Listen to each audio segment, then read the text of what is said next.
there. So I'm in the car and I pulled over in my neighborhood, not in front of my house because otherwise my children will run out. But I pulled over in my neighborhood so that I could tell you guys the story that I promised in my Instagram story yesterday of how walking in the rain and getting caught in the rain and getting drenched in a white t-shirt, no less, could lead to freedom. So, try to make this story quick, but it's kind of funny. I have been on the phone with my counselor, and I have intentionally not worked out for the last couple months. And part of that is because I have issues. And for me, working out is so tied to losing weight or trying to change my body or not liking my body that it's very difficult for me to do it. And it's hard for me to do it and still maintain the attitude that I'm helping my body, that I'm being nice to my body. I can do it for short stretches, but like even if I'm doing it and I'm just telling myself I'm doing this because it's good for my body, and then I don't lose weight or my body doesn't change, I feel like a failure. And so I've been doing a lot of work in that area. So I stopped for the last couple months just so I could do some other things for my body that, be kind to my body in other ways and learn to take care of my body in other ways and to cherish it. But on the phone with my counselor yesterday, did two things.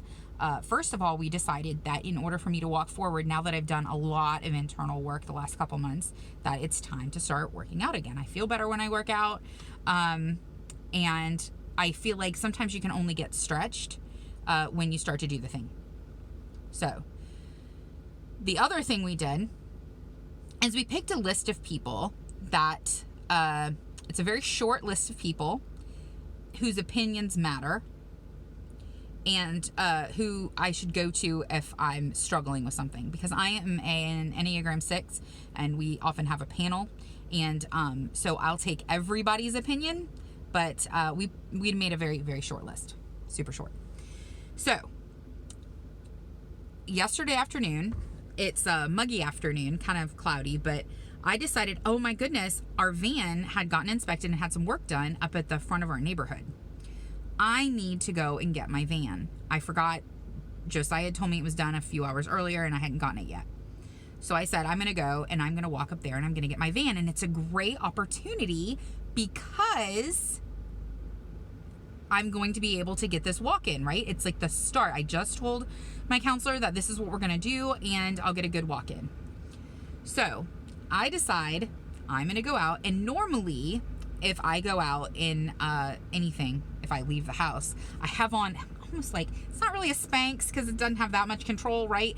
Wear it underneath my clothes, kind of smooths things out a little bit, right? But I didn't have one of those on. I only had on my jeans, white t-shirt, and tennis shoes. But whatever, because I'm just walking down into the front of the neighborhood to get my van, right? No big deal. So I'm about halfway there and it starts pouring. And I don't mean like it's raining. I mean it's pouring so hard. I switch my phone to my front pocket instead of my back pocket because my butt's big and I don't want my phone to get wet because it's just out there.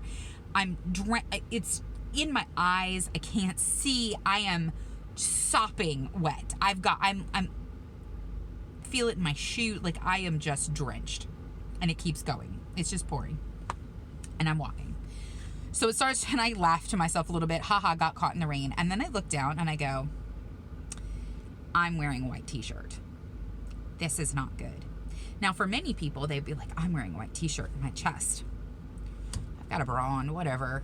But for me, someone who's very self-conscious about her body, anybody who's bigger knows that as soon as you get wet, what happens, it sucks to your stomach. Like it just kind of like, suction. And I'm thinking, thinking to myself about how I was free of this, right? Or how I'd been doing so much better. And now I'm walking in my neighborhood in a white t-shirt with the thing sucked to my stomach. And I took a deep breath and I was like, this is attack. Like I just feel like this is not good. But I took a deep breath and I said, you know what? Satan, not today, bro. That ain't happening. Like I am going to walk in freedom of this. I'm not going to be thinking about what everybody else is thinking about my stomach. I have a very short list of people. None of them is in this neighborhood at this moment. And if they were, they wouldn't care about my t-shirt being stuck to my stomach.